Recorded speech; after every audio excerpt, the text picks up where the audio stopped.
தேவனுக்கு மகிமை உண்டாவதாக. இந்த நாளிலே பரிசுத்த வேதாகமத்திலே யோசுவாவை குறித்து கற்றுக்கொள்ள தேவன் நமக்கு உதவி செய்வாராக.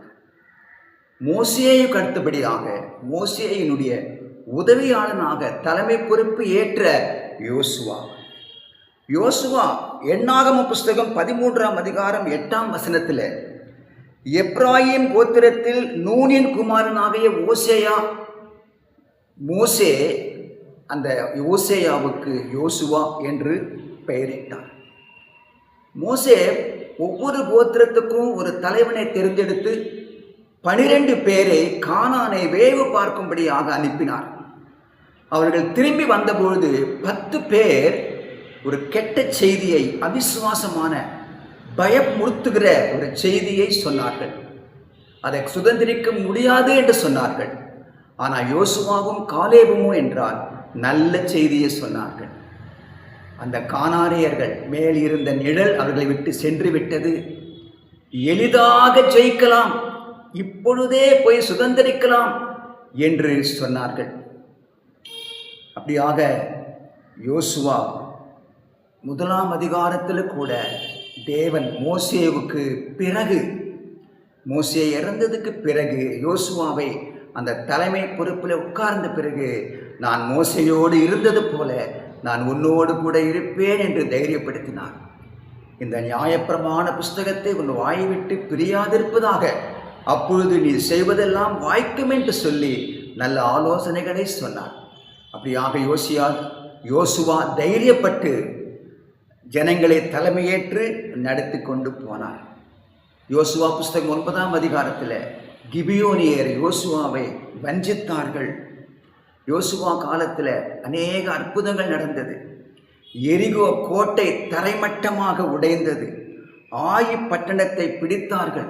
அநேக பட்டணங்களை, இடங்களை யோசுவா ஜெயித்தார். அது மாத்திரமல்ல, யோர்தான் 2ஆக பிளந்தது. ஆசாரியனுடைய பாதங்கள் அந்த யோர்தானிலே பட்டவுடனே பிரவாகித்து வருகிற யோர்தான் 2ஆக பிளந்தது. ஒவ்வொரு கோத்திரத்துக்கு ஒவ்வொரு கல்லாக எடுத்து அந்த இடத்துல நட்டு அது ஒரு ஞாபக குறியாக யோசுவா கட்டளையிட்டார். கானான் தேசத்தை இஸ்ரவேலர்களுக்கு பகிர்ந்து கொடுத்தார். யோசுவா தேவ சமூகத்தில் எப்போதும் ஜெபிக்கிறவனாய், ஆராதிக்கிறவனாய் இருந்தான். மோசேயோடு ஏற்கனவே தேவன் கட்டளையிட்டிருந்தார். அதன்படியே மோசே யோசுவா மேல் கைகளை வைத்து ஜனங்களுக்கு முன்பாக யோசுவாவை தலைவனாக ஏற்படுத்தி இருந்தார். இப்பொழுது யோசுவாவினுடைய கடைசி நாட்களிலே யோசுவா புஸ்தகம் 24ஆம் அதிகாரம் 15ஆம் வசனத்திலே அவர் சொல்லுகிறார், கர்த்தரை சேவிக்கிறது உங்கள் பார்வைக்கு ஆகாததாய் கண்டால் பின்ன யாரை சேவிப்பீர்கள் என்று தெரிந்து கொள்ளுங்கள். நதிக்கு அப்புறத்தில் உங்கள் பிதாக்கள் சேவித்த தேவர்களை சேவிப்பீர்களோ? நீங்கள் வாசம் பண்ணுகிற தேசத்து குடிகளாக எமோரியரின் தேவர்களை சேவிப்பீர்களோ? நானும் என் வீட்டாருமோ வென்றால் கர்த்தரையே சேவிப்போம் என்றான்.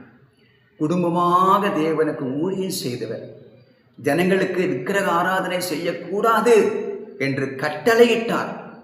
அதே போல நம்முடைய வாழ்க்கையில கூட தேவன் நம்மை பயன்படுத்த வல்லவராக இருக்கிறார். நாம் சிறியவர்களாக இருந்தாலும் கூட தேவன் நம்மேல் தம் கைகளை வைத்து அவருடைய பரிசுத்த ஆவியை நமக்கு தந்து நம்மை பயன்படுத்த தேவன் உதவி செய்வார். இந்த தேசத்தை சுதந்திரிக்க இயேசு கிறிஸ்து நம்மை பயன்படுத்த வல்லவராக இருக்கிறார். நாம் தேவனை குடும்பமாக சேவித்து அர்ப்பணிப்போம்.